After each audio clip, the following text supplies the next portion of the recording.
Class 11 second semester ইতিহাস বিষয়ে চূড়ান্ত গুরুত্বপূর্ণ বেশ কয়েকটি প্রশ্ন থাকছে শেষ মুহূর্তের শেষ লগ্নে এসে আজকের আমাদের এই স্পেশাল ভিডিওটিতে থাকছে তোমাদের যাবতীয় প্রশ্নের উত্তর। তোমরা অনেকেই অনেক প্রশ্ন করেছো, সেই প্রশ্নগুলির উত্তর পাশাপাশি আমাদের দিক থেকে থাকা চূড়ান্ত গুরুত্বপূর্ণ সাজেস্টেড কিছু প্রশ্ন, এই প্রশ্নগুলি না পড়লেই নয়, তোমাকে পড়তেই লাগবে। কারণ বেশিরভাগ স্কুলের পরীক্ষা প্রশ্নপত্রে এই প্রশ্নগুলি থাকবে দিয়ে দিও। তো ভিডিওটি ভালো লাগলে একটি লাইক করে দিও। একেবারে আমরা উত্তর সহ তোমাদের সামনে আজকের এই স্পেশাল ভিডিওটি নিয়ে এসেছি, এবং চ্যানেলে নতুন হয়ে থাকলে সাবস্ক্রাইব করে দিও। তো চলো শিক্ষার্থী বন্ধুরা, সরাসরি আমরা দেখে নিচ্ছি আজকের চূড়ান্ত গুরুত্বপূর্ণ সাজেস্টেড কিছু প্রশ্ন এবং তোমাদের দিক থেকে থাকা প্রশ্নগুলির উত্তর। তো সরাসরি আমরা চলে আসলাম একেবারে চূড়ান্ত গুরুত্বপূর্ণ প্রশ্ন উত্তর পর্বের দিকে। এই প্রশ্নগুলি পরীক্ষায় আসার সম্ভাবনা 100% কার্যত প্রায় নিশ্চিত বলতে পারো। তো আমি একেবারে উত্তর সহ তোমাদের সামনে নিয়ে এসেছি। তোমরা অনেকে এই প্রশ্নগুলি কমেন্ট বক্সে কমেন্ট করেছো, তা প্রথম থেকে শেষ পর্যন্ত ভিডিওটি দেখে নাও, এবং পিডিএফটি ডাউনলোড করার জন্য একটি পাসওয়ার্ড লাগবে, সেই পাসওয়ার্ডটি আমি ভিডিওর কোনো একটি অংশে বলে দেবো। দেখো, প্রথমে আগে বুঝে নাও যে কিভাবে তুমি উত্তর লিখবে এবং পরীক্ষায় আসলে তুমি কোন বিষয়টিকে বেশি গুরুত্ব দেবে। দেখো, ফার্স্ট কোশ্চেন কি রয়েছে, হেনরি দ্য নেভিগেটর কাকে কেন বলা হয়? এটা অনেকেই কমেন্ট করেছো, একেবারে সঠিক উত্তর দেখে নাও। হেনরি দ্য নেভিগেটর কাকে বলা হয়? প্রিন্স হেনরি, বা যিনি হচ্ছেন নাবিক রাজকুমার হেনরি। উত্তরটি আমরা খুব সুন্দরভাবে দিয়ে দিচ্ছি, একেবারে টু দ্য পয়েন্ট আনসার দেখে নাও। এরপরে নেক্সট কোশ্চেন কি থাকছে দেখো, ডাইনি বিদ্যার বৈশিষ্ট্য লেখো। মোস্ট ইম্পর্টেন্ট, এটিও কিন্তু বেশিরভাগ স্কুলে পরীক্ষার প্রশ্নপত্রে থাকবেই।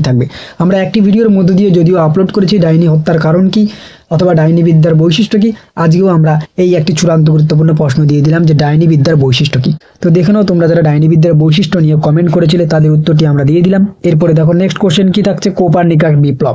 মোস্ট ইম্পর্টেন্ট, এটি কোপার্নিকাস বিপ্লব বা কোপার্নিকাসের তত্ত্ব কি, অথবা প্রশ্নটি ঘুরিয়ে আসতে পারে জ্যোতির্বিজ্ঞান চর্চায় কোপার্নিকাসের ভূমিকা লেখো। আমরা একেবারে টু দ্য পয়েন্ট আনসার দিয়ে দিয়েছি, শেষে দেখো কোপার্নিকাস বিপ্লব লিখে দেওয়া রয়েছে। এরপরে জাপানে হ্যান্ড প্রিন্টিং পদ্ধতি আলোচনা করো, অথবা কোশ্চেনটি ঘুরিয়ে আসতে পারে জাপানে কাঠের ব্লগের মুদ্রণ ব্যবস্থার পরিচয় দাও। এটিও চূড়ান্ত গুরুত্বপূর্ণ একটি প্রশ্ন। তো দেখে নাও এর সঠিক উত্তরটি। এরপরে পরবর্তীতে কি প্রশ্ন থাকছে দেখো, কৃষি বিপ্লব কি, এর ফলাফল লেখো। এটিও একটি ভীষণ গুরুত্বপূর্ণ প্রশ্ন। কৃষি বিপ্লব কি, এর ফলাফল লেখো। দেখো, কৃষি বিপ্লব আমরা খুব সুন্দরভাবে দিয়ে দিয়েছি। এরপরে ফলাফল হিসেবে দেখো উৎপাদন বৃদ্ধি, পণ্যমূল্য বৃদ্ধি, উদ্বৃত্ত উৎপাদন, বাণিজ্যের প্রসার। ক্লিয়ার? শিল্প বিপ্লবের সহায়তা। এরপরে আরেকটি চূড়ান্ত গুরুত্বপূর্ণ প্রশ্ন থাকছে, আদর্শ রাষ্ট্র প্রসঙ্গে সিসরোর অভিমত অথবা সিসরোর অবদান বা রাষ্ট্রচিন্তার মূল্যায়ন করে সিসরোর রাষ্ট্রচিন্তা লেখো। ক্লিয়ার? দেখে নাও উত্তরটি, অমরত্ব দান, আইন রচনার প্রভাব, কমনওয়েলথ ধারণার গুরুত্ব। একেবারে টু দ্য পয়েন্ট আনসার রয়েছে সিসরোর অভিমত বা সিসরোর রাষ্ট্রচিন্তার মূল্যায়ন। এরপরে হবসের মতে রাষ্ট্রের সার্বভৌমিকতা ব্যাখ্যা করো বা হবসের রাষ্ট্রচিন্তা মূল্যায়ন করো। দেখেন উত্তরটি টু দ্য পয়েন্ট, আধুনিক জাতীয় রাষ্ট্রের ভিত্তি, আধুনিক সার্বভৌম তত্ত্বের প্রবক্তা। এরপরে ধর্মনিরপেক্ষতা, উপযোগিতাবাদের অগ্রদূত। ক্লিয়ার? এরপরে নেক্সট একটি চূড়ান্ত গুরুত্বপূর্ণ তোমাদের প্রশ্ন থাকছে 8 মার্কের জন্য, সেটি কি, কনফুসীয় মতাদর্শ তথা কনফুসিয়াসের দর্শন নিয়ে আলোচনা করো। ভীষণ গুরুত্বপূর্ণ এই প্রশ্নটি, কনফুসিয়াস নৈতিক আদর্শ বা লিগ। এরপরে নেক্সট পয়েন্ট থাকতেছে কনফুসীয় মতাদর্শের গুণাবলী, যদিও আমরা এটা ইন ডিটেলসলি আলোচনাও করেছিলাম, ক্লাসও প্রোভাইড করেছিলাম, সেটি তুমি দেখে নাও, তোমার কাছে জলের মতো পরিষ্কার হয়ে যাবে কনফুসীয় মতাদর্শ সম্পর্কে। তারপর হচ্ছে কনফুসীয় মতাদর্শ কর্তব্য। এরপরে দেখো না কনফুসীয় মতাদর্শের 4টি চু বা দর্শন, মানে কনফুসীয় দর্শনের রেল, কনফুসীয় দর্শনের স্বর্ণ নিয়ম ও রৌপ্য নিয়ম, মোস্ট ইম্পর্টেন্ট একটি বিষয়।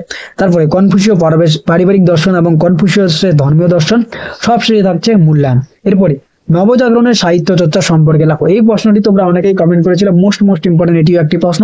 নবজাগরণের সাহিত্য চর্চা সম্পর্কে লেখো। দেখেন এটিও আমরা টু দ্য পয়েন্ট লিখেছি। এক, দান্তে আলগেরিও যিনি রয়েছেন তার অবদান, Francesco Petrarch, Geoffrey Chaucer, Edmund Spenser, William Shakespeare, Erasmus, অর্থাৎ সবার যে অবদানগুলি সাহিত্য চর্চায় নবজাগরণের যুগে সেটি আমরা উল্লেখ করেছি।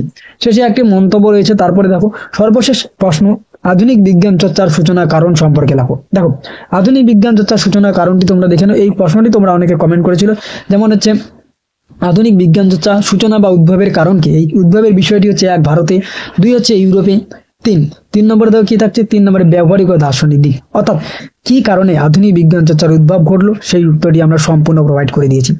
তো স্ক্রিনের উপর তোমরা পাসওয়ার্ডটি নিশ্চয়ই দেখতে পেয়েছো। সেই পাসওয়ার্ডটি প্রদান করে অনায়াসে আমাদের ডেসক্রিপশন বক্সের লিঙ্কে ক্লিক করে এই পিডিএফটি ডাউনলোড করে নিতে পারবে, এবং সেকেন্ড সেমিস্টার ইতিহাস বিষয়ের জন্য চূড়ান্ত গুরুত্বপূর্ণ এই প্রশ্নগুলি। তো ভিডিওটি ভালো লাগলে বন্ধুদের মাঝে শেয়ার করে দিও, চ্যানেলে নতুন হয়ে থাকলে সাবস্ক্রাইব করে দিও। ইতিমধ্যে আমরা ক্লাস 11 সেকেন্ড সেমিস্টার ইতিহাস, এডুকেশন, পলিটিক্যাল সায়েন্স, বাংলা বিষয়ের সম্পূর্ণ লাস্ট মিনিট সাজেশন প্রোভাইড করেছি।